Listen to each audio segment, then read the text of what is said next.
পশ্চিমবঙ্গ বিধানসভা নির্বাচনে এবার দুই দফায় ভোট গ্রহণ হয়েছে। প্রথম দফার ভোট হয়েছে 23 এপ্রিল এবং দ্বিতীয় দফার ভোট হয়েছে 29 এপ্রিল। সব আসনের ভোট গণনা হয়েছে 4 মে।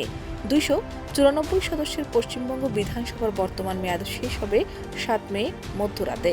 বিজেপি নিরঙ্কুশ সংখ্যাগরিষ্ঠতা নিয়ে বড় জয় পেয়েছে।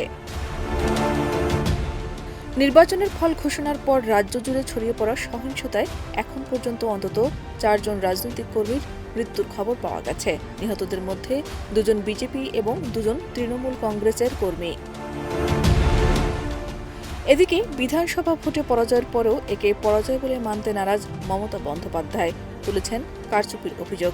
সে কারণে তিনি আনুষ্ঠানিকভাবে পদত্যাগ করবেন না বলে ঘোষণা করেছেন। তৃণমূলের এই নেত্রী আবারও বলেছেন তিনি মুখ্যমন্ত্রীর পদ থেকে পদত্যাগ করবেন না। তিনি বলেন, রাষ্ট্রপতি শাসন হলে হোক, রেকর্ড থাকুক, ওরা আমাকে বরখাস্ত করুক, আমি চাই সেই দিনটি হোক একটি কালো দিন।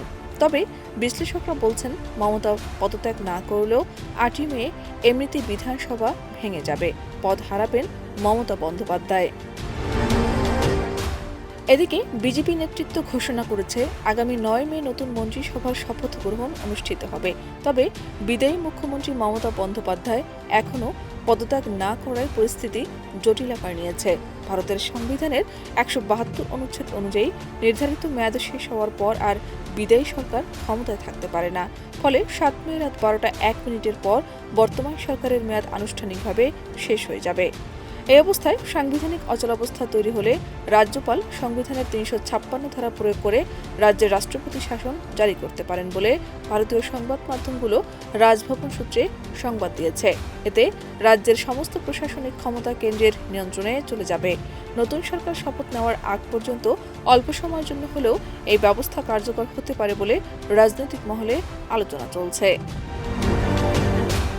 শাহনাজ পারভীন, দেশ রূপান্তর।